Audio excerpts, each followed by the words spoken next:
people lose their job every single day if they do not perform at an elite level. And think about this in a team setting, sport and business. You have people with different backgrounds, different belief systems, different personalities. And we all have to come together for one common goal and find a way to win consistently. That's what we're trying to do in the marketplace as well, right? We're not in this thing solo dolo. We want to make sure that we can find a way to work together at that elite level and produce.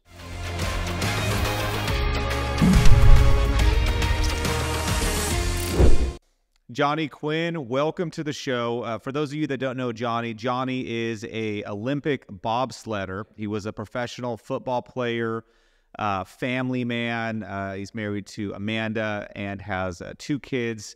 Is a business owner and a man of faith. Just overall an incredible human being. I got a chance to connect with him at lunch recently, and I had to have him on my podcast. So, Johnny, welcome.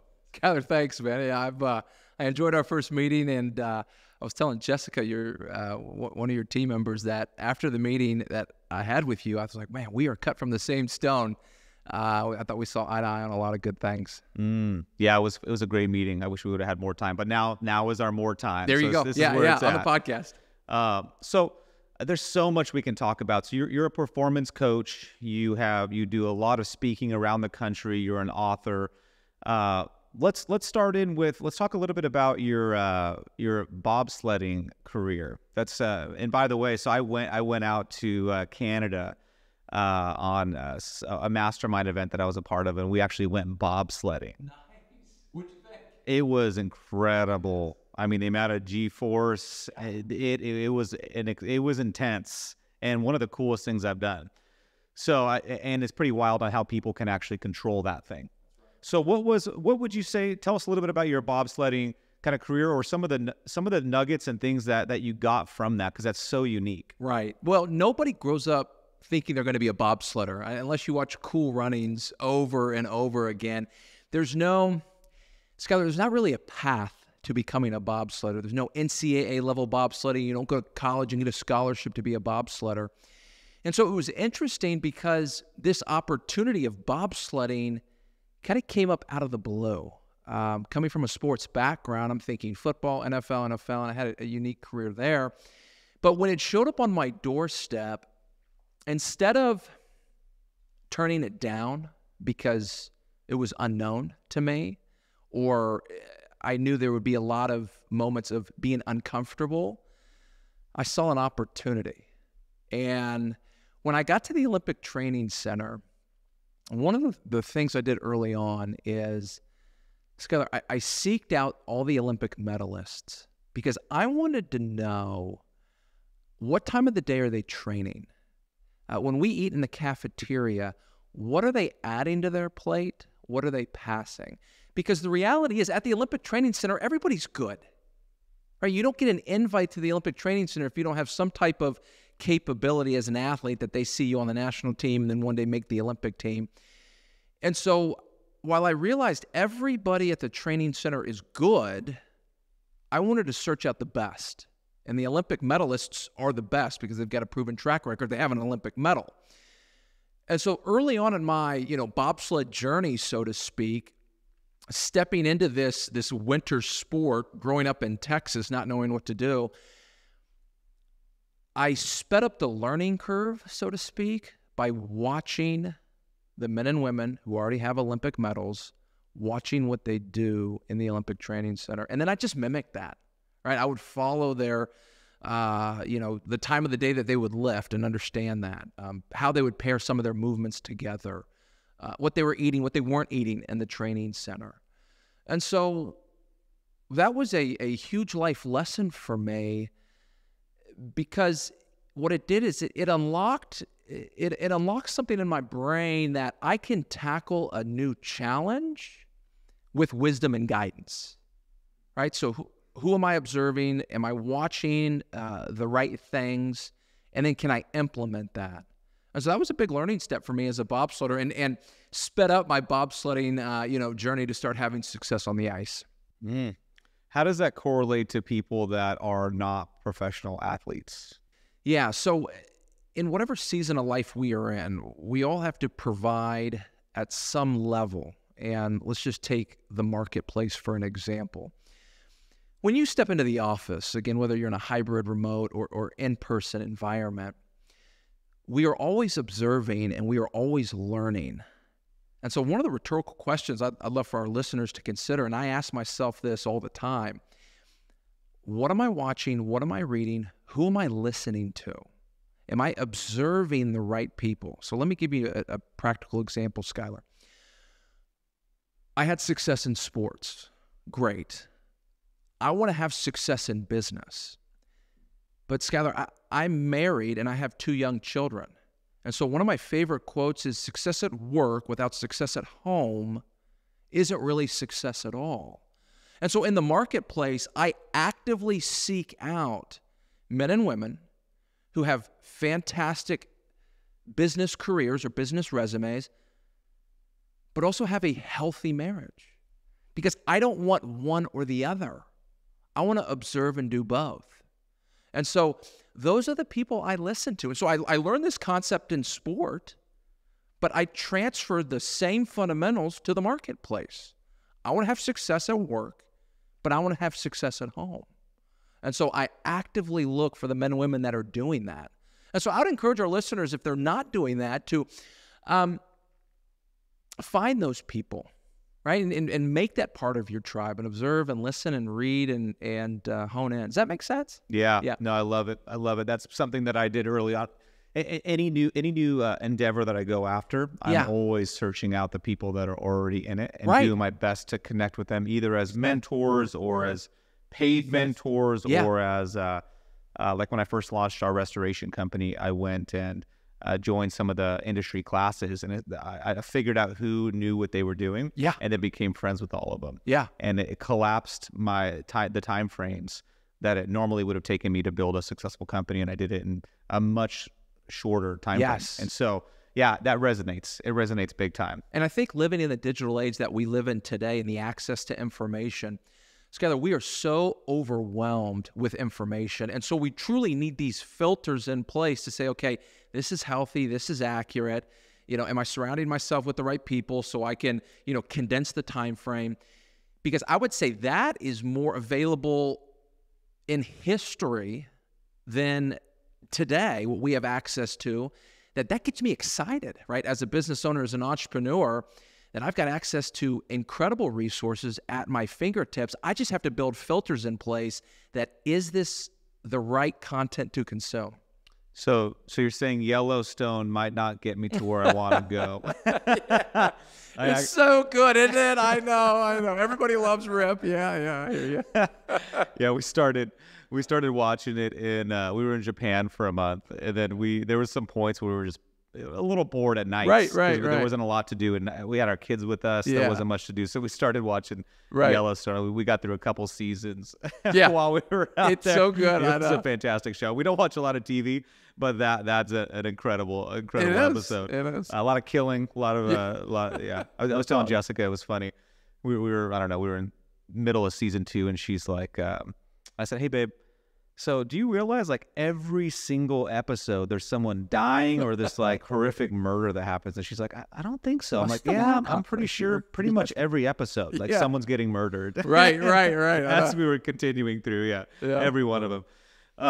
So bobsledding kind of led into, some of the same things you learned in bobsledding led into your business career. What other performance mindsets would you say would be effective for our listeners? Because we have a lot of guys and some women that are listening to this show that are focused on producing results, right? At the end of the day, how do I produce results in relationships and business and life and my fitness in each of these areas? So what are some things you either learned as a pro football player or as an Olympic athlete that has led to some of the success that you've achieved? Yeah, a couple things. So think about this at the elite level in sport. You have people in the locker room. Again, for me, it was either football or bobsled, who are incredible at their craft, right? The best of the best. And at the NFL level and the Olympic level, Skylar, there's no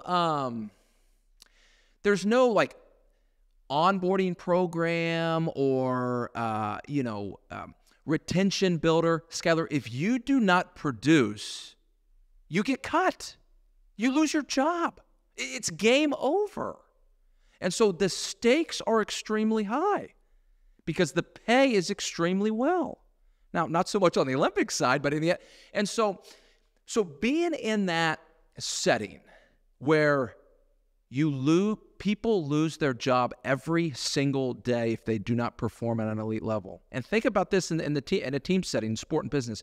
You have people with different backgrounds, different belief systems, different personalities. And we all have to come together for one common goal and find a way to win consistently. That's what we're trying to do in the marketplace as well, right? We're not in this thing solo dolo. We want to make sure that we can find a way to work together at that elite level and produce.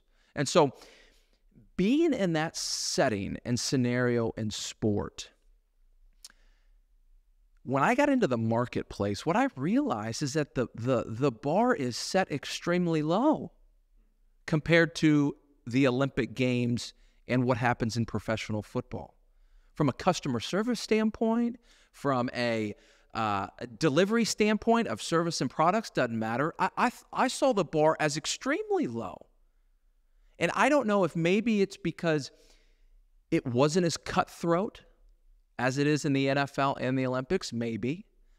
And so that got me excited because coming from a sports background at that level allowed me to maybe step in the marketplace and realize that I can deliver consistently, and that's going to knock out the majority of my competition by just being consistent and showing up. And I would say sport and business, consistency is probably one of the greatest and hardest attributes. Look, anybody can have a great day when you and your spouse are on the same page, we've got money in the bank account, the sun is out.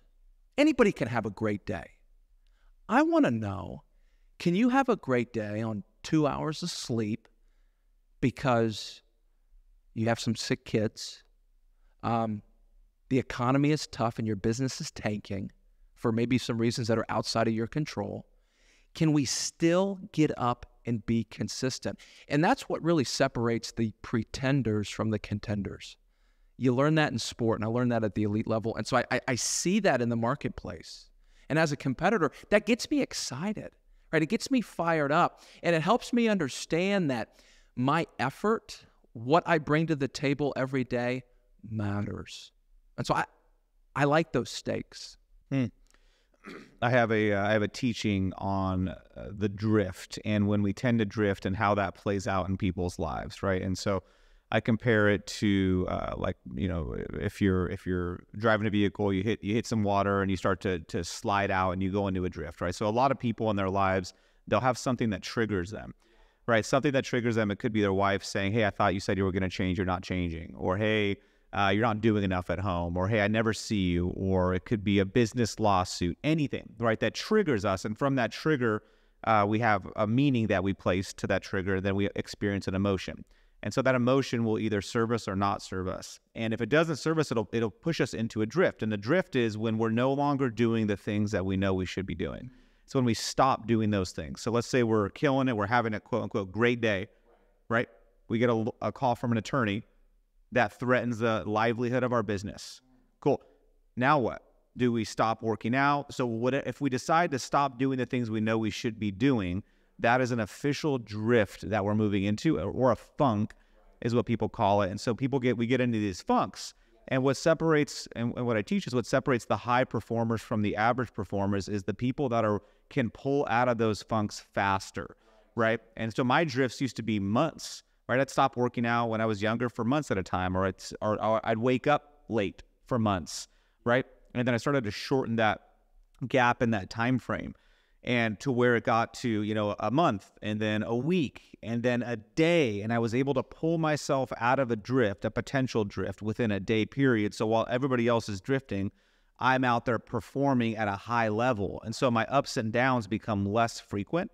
And so I teach that, and there's a recipe, and so I have my kind of recipe or thoughts around that. And I was wondering for you, and I compare it to also being an athlete, like you can't if you're on a championship team, you just can't say, "Hey, I'm having a bad day, guys. Right. I'm sorry, I'm not going to perform at a high level on the field. I'm having an issue with my wife." Right. That does not. You can't do that. Can't do it. So then, what becomes the method for people to not have that happen or have that be their excuse? And I guess as I'm mentioning that, right, it's an excuse. But what are some ways to pull out of that funk when someone's realizing they're performing not at their highest level? Yeah, when I look at kind of culture as a whole right now, just everything pulling for our attention, and I love the example you gave of that drift of, kind of like sliding through water in a vehicle.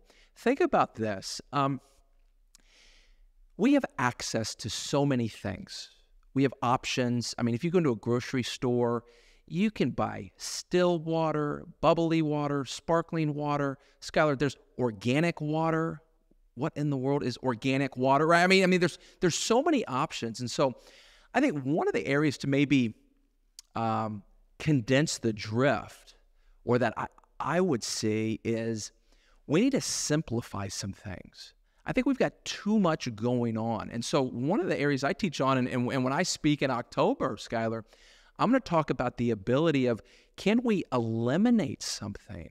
Can we quit something? Skylar, there's a quote, I know you've heard, I know our listeners have heard this, but there's a quote that's been floating around culture for a very long time. And it goes like this: winners never quit.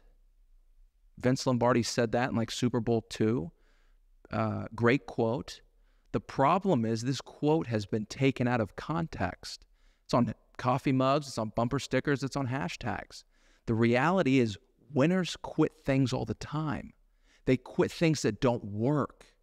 And so if we're making this constant evaluation of things in our life that aren't working, what that's going to do is it's going to give us clarity to identify the areas that we're drifting in, to bring us back in alignment to our hopes, dreams, goals, and desires.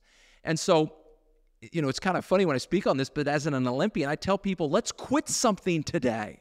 What are we going to quit? And so it's kind of a fun concept when you kind of, unpack that and it's full on. Let's have permission to quit. Does that make sense? Yeah, totally.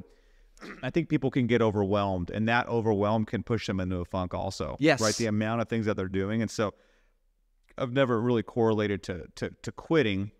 However, I have a refining process that I go through to keep the things out. And yeah, it could be considered quitting. If there's something that's not serving me anymore, I will get it off my plate as fast as I can. Right. So I can focus on the things that make the biggest impact in my life. And quitting's a bad word. Yeah. I mean, it just, especially with winners. But it matches what, right? It totally makes sense. And that's the extreme word, right? For what they're doing. But it's, you're stopping the things that aren't effective. And people are holding on to things. I had a call with a coaching client, and he's got multiple businesses he's in the process of, and one of them is not serving him. And so he came to the realization, like, I just need to stop this business completely so I can put my focus on my most profitable endeavor. I think as a society, we've become, we have this vision of multiple streams of income, right? It's the most successful people, and nothing wrong with that. I think it's great to have multiple passive streams of income, but no one ever built a $1 billion company or even $100 million or a large company having 5 different things that there were. Very rarely. It's a rare breed. So most people build their wealth through one entity, through focusing on one major thing that they gave all of their effort towards. And so, refining the things that are just a distraction in our lives is, man, incredible advice. And think about this, Skylar. You're so spot on in that the ability to focus, right, to hone in on one avenue. Because, in my area, I get pulled in different directions. And I don't know if there's a failure mechanism on, well, if I go all in, and I'm totally focused, and it doesn't work, then it's on me. Where if you're doing a little bit over here, a little bit over there, a little bit here, and one of them didn't work, well, I didn't spend enough time there. Well, of course it didn't work. I didn't spend enough time there. And so there's a risk factor there that I think can be a healthy, calculated risk to have the freedom to go all in. right? To get uber focused. And again, in this scrolling culture that we live in and that we're pulling with notifications and marketing messages, it is tough to focus. It is. Yeah, even for me, it's difficult, right? As I'm trying to do my audio book for the 2-Day CEO, it's been a total nightmare finding the time to just focus and dedicate, 20 plus hours to this thing. What would you say is what's been one of the biggest challenges that you've gone through in your life? Yeah. So I am a driven, dedicated person, and it is great for goal setting, right? It is great for accomplishing team objectives. The problem with that, though, Skylar, is that I can put blinders on and then torch everything around me. And so as I've gotten older, now a husband, have children, my relationship with Christ, I need healthy diagnostics that can kind of bring me back in and understand that there's more to life than making money. But I still need to make money. There's more to life than hitting my business goals. I still need to do that. And so as I have gotten older, that has been very challenging for me, and it presses me because, we only have 24 hours in the day. And so I'm constantly looking at my schedule, trying to figure out, am I maximizing my time wisely? And so that's been an adjustment for me, and something that I haven't, I don't know, do you cheat? Is there a finish line to that? Is the finish line the end of my life on that regard? Because I think as my children get older and they step into their new seasons and we're, into different schools and they've got different things going on, I need to be there for that, but I need to continue to grow my business. I want to have a strong relationship with Amanda and grow in my faith. And so that has been extremely challenging for me. And I would imagine some of our listeners too. So the challenge of balance and not sacrificing everything in the pursuit of wealth. And many times wealth is a symptom for what's going on inside of us, and it's a search for significance. It's a search for trying to prove ourselves many times, or this desire to have something that on the outside can show that we are successful or we are good enough. And that's been that was a journey for me, actually, in my pursuit of building and scaling things. I had to check in, and my check-in helped me come to the conclusion that, like, a lot of the things that we're doing were focused on a need that I was trying to have met, which was proving myself. And I found that to be true with a lot of entrepreneurs, right? Where they have this underlying drive, this passion, this ambition that many people don't have. And these guys have had something in their life where there was this gap that they decided to fill and prove their significance through their journey of entrepreneurship. Yeah. And that was me for a while. Right. And I had to shift, and I eventually got clear on my purpose and kind of why I was designed and why I believe God designed me. And living from that place has shifted everything, and it's a journey. So the thing is, if we're trying to prove ourselves, and I'm not saying you are, but we all are at some level wanting to be somebody. Be somebody is also a form of proving ourselves. Sure. Right? I still want to be somebody. I want to be the type of guy that makes an impact, right, on people. And so I'm to myself proving that I am that guy. Yes. And so the thing is, when we're searching for significance, it can be a all-consuming thing that completely conquers us. And on the outside, many times it's just, oh no, it's just financial gain. I want to take care of everything. But many times there's this underlying driving force that we're unaware of. Have you ever done any searching kind of around the underlying motives of just what was driving you actually in sports? I'm curious. I love to hear athletes and see what was their underlying aim or their motive. Yeah. Or if they fell into it, what caused them to work so hard? Right. So I really bought in. I mean, super young. I don't know how old I was, but extremely young. I remember watching some videos of Jerry Rice. And what's funny is we just we're investors in his goat fuel energy drink. Yeah. Okay. Yeah. And just, I mean, incredible athlete, incredible career. And I remember watching videos early on of him and other NFL players. And I remember NFL players saying, and I'm young. I'm thinking I'm 6, 7, 8 years old. So super young. I'm watching videos of Jerry Rice and some of the guys that are working out with him in the offseason. And as a young person, I'm thinking, okay, if you're in the NFL, everybody's good and everybody's working hard. And I remember people saying, well, when you go train with Jerry Rice, I mean, you got NFL guys and then you have Jerry Rice, because in the offseason, he's doing hills like nobody else does. He's doing things that make NFL players, Jerry Rice takes it to a whole new level. And so I don't know if that unlocks something for me, or maybe put a carrot out in front of me that I need to go hard, and I need to go hard in the paint in whatever I do. And even when I became a starter in college, I noticed that when people, quote unquote, arrived, their effort level would drop, and that would bother me. And so it didn't matter in sport what we were doing. If there is a rep to take, I want to take it. And so I would take all the reps with first team. And if coach would put me in second team, I want to take all those reps. And then at the end of practice, we'd run gassers. I would try to win every single gasser. And I noticed, some of the older guys who were ahead of me, Skylar, as they got in that position of being the starter, the number one guy or whatever, they wouldn't take conditioning seriously, right? That they take half the first team reps because they're the starter, and that didn't compute with me.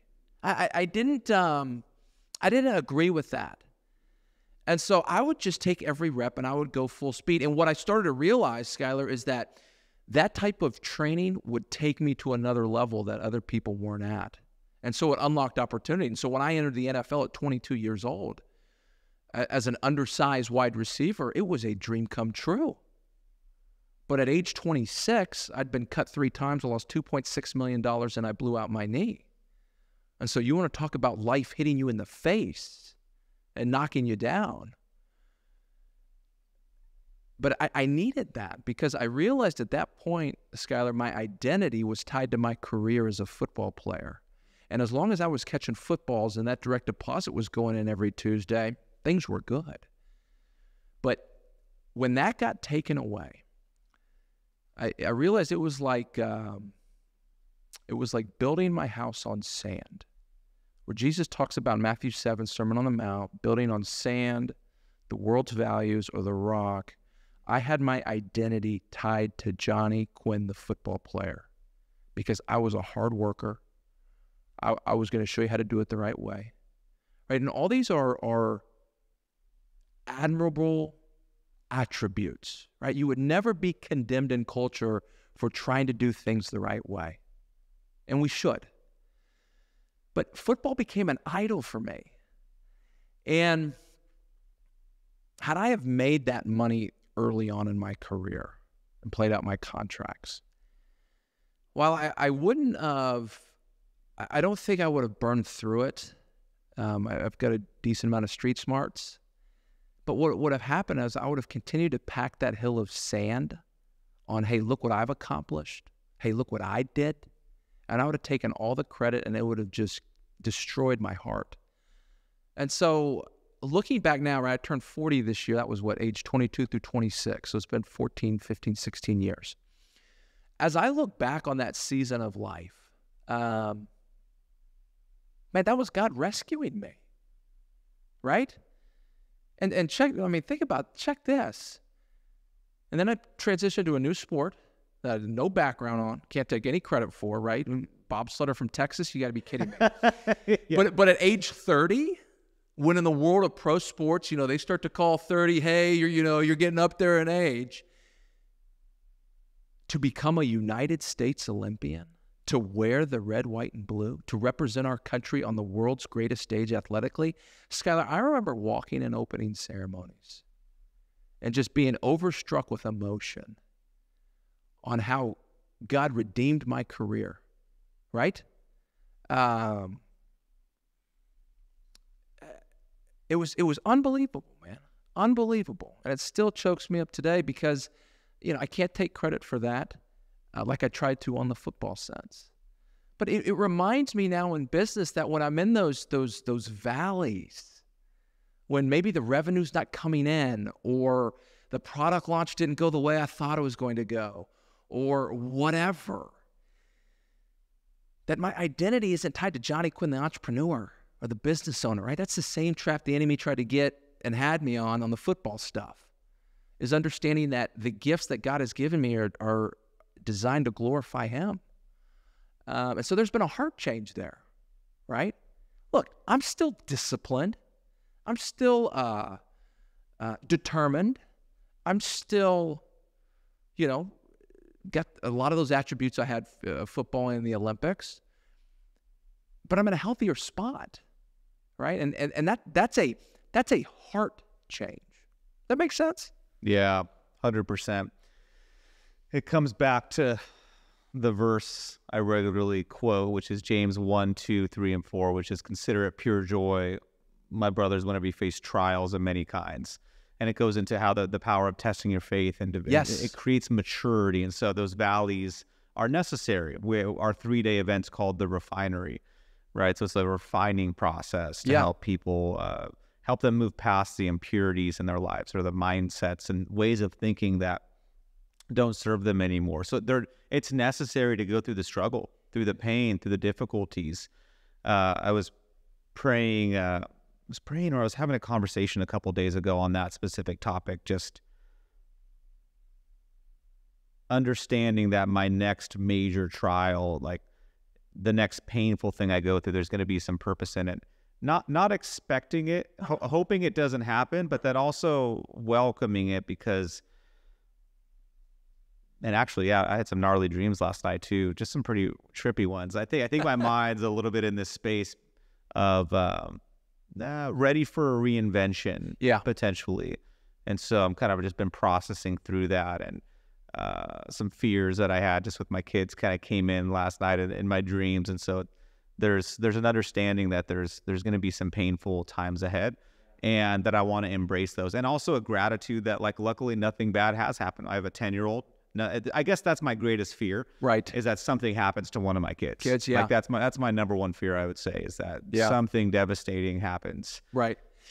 And I think as a parent, my kids are a little bit younger than yours. Man, becoming a parent, just like, at least for me, changed that immediate perspective. I remember that overwhelming love and joy when I saw my daughter and even, my son for the first time. That was probably the closest reality or that I could, experience God's love for us, like that instant love. Because seriously, at that point, even now, I've got she'll be 5 in a couple weeks, then Oliver's 1.5. So there's nothing that they can do that I won't love them more, right? And it's just a great, parallel of God's love for us. And while we were still sinners, he gave his only son. I mean, it's a beautiful parallel. And you're right. No parent, you can go down that crazy. We don't want anything bad to happen to our children. But, let's chew on this. Most parents, 99.9% of parents would lay down their life for their child. Hands down. You would, I would imagine all our listeners would. Let me ask you this, and to our listeners. I would say right now, nobody's asking you to do that. People, what we're asking for, or what we want to consider is, would you consider changing for your child?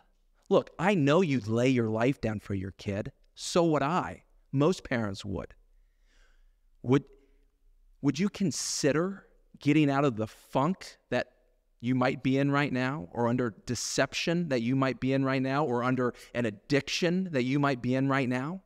Would you consider changing for your child? And when I heard that hit me, because look, laying down my life would cost everything. And I would do that for my kid. I truly believe I would for my children.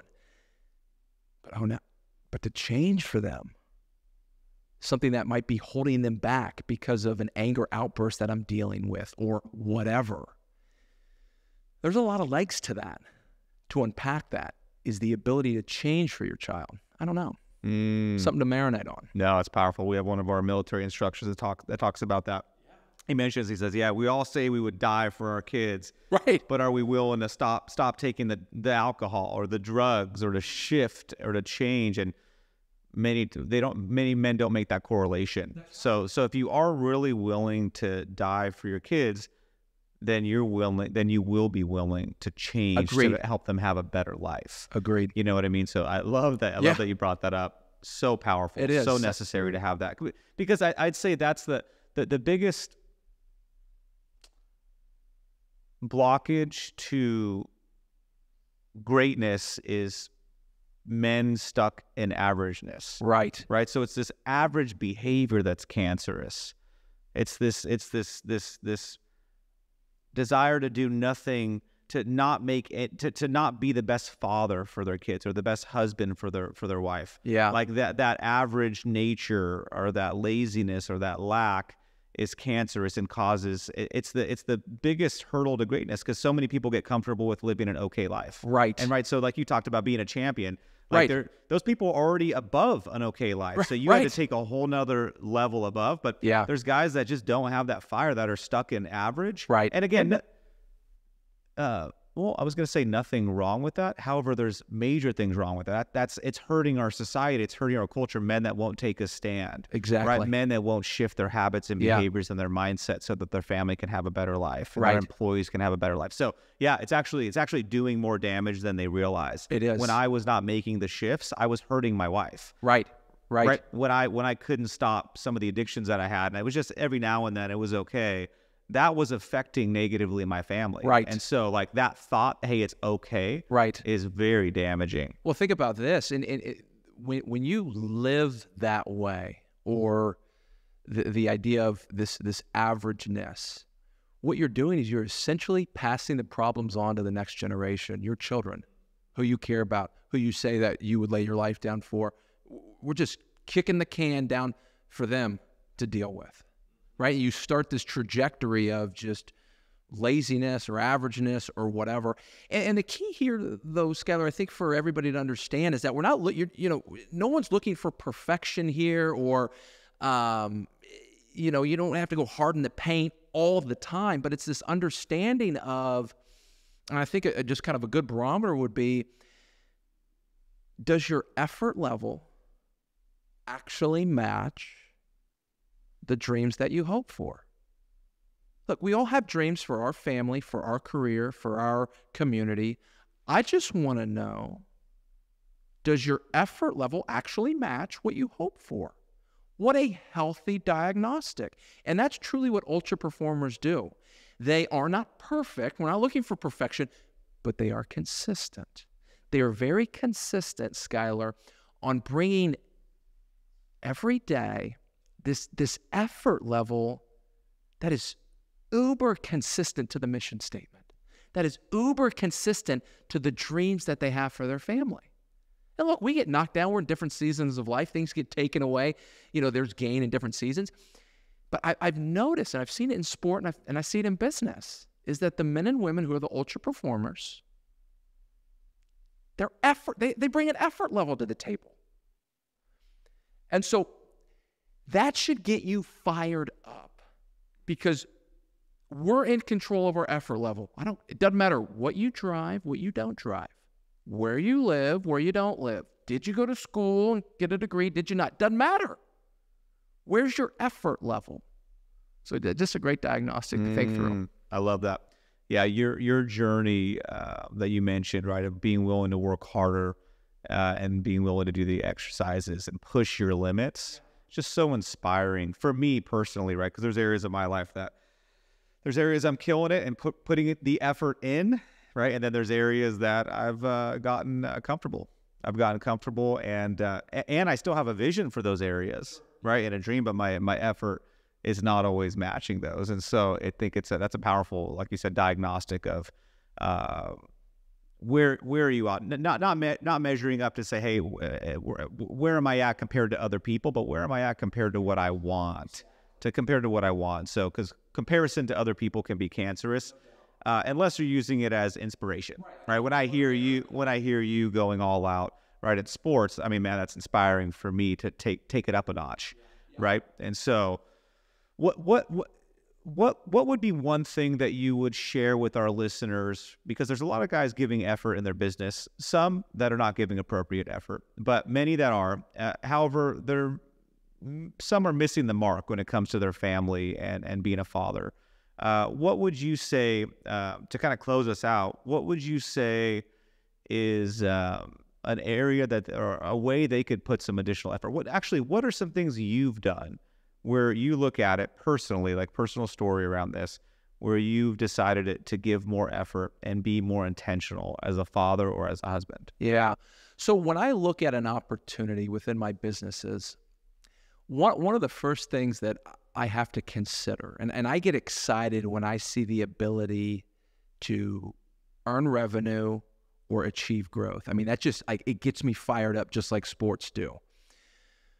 But one of the things that Amanda and I do is I bring opportunities back home and we ask, what is this going to do to our schedule? Now, we are in a very healthy spot. You know, you and I were talking as we were getting ready for this podcast. We just got back from vacation. We had a great time at the ocean. I mean, we're in a great season right now. We're refreshed, we're recharged. And so there are times that as a husband, as a provider, as the business owner, that I have to take, deposits out of the account for whatever reason. But collectively, our relationship is extremely strong because we've built in kind of like some safety mechanisms that she can come ground me, because I get so excited when a venture comes, on my plate, and we can talk through together on, well, what is this going to do for our schedule, right? And so right now I'm in a healthy season of life that, I'm not missing doctor's appointments. I'm coming home for lunch, right? And so that's putting healthy credits in our account that when I am requested to do a 3-day speaker training trip, and then it's my wife and 2 kiddos on our own for 3 days, right? That enough credit has been built up that that 3-day trip isn't going to strain us. And so I think to our listeners who are maybe having success at work, but missing the mark at home, I would say our first step is the ability to listen to instruction from your spouse. And let me tell you, as a type A extrovert, that is very, very hard, right? It is. It's very, very hard because at the same time, my spouse doesn't understand all the challenges and all the different facets that are taking place at work or in the office or, whatever I'm trying to accomplish. But it's a healthy barometer for Amanda and I that we can talk through these and see if we want to make that commitment and what that's going to do to our calendar. And so, we just celebrated 9 years of marriage. That has been a game changer for us. And truly, Skylar, I've seen some deals play out. If I didn't have her helping me say no, I would have crashed and burned us. Now, we would have overcome that at some point, but my gosh, I would have made life harder for my family. Thank God I listened to her, right? And so I have to remember that as I bring new opportunities to the table, that this is a team effort.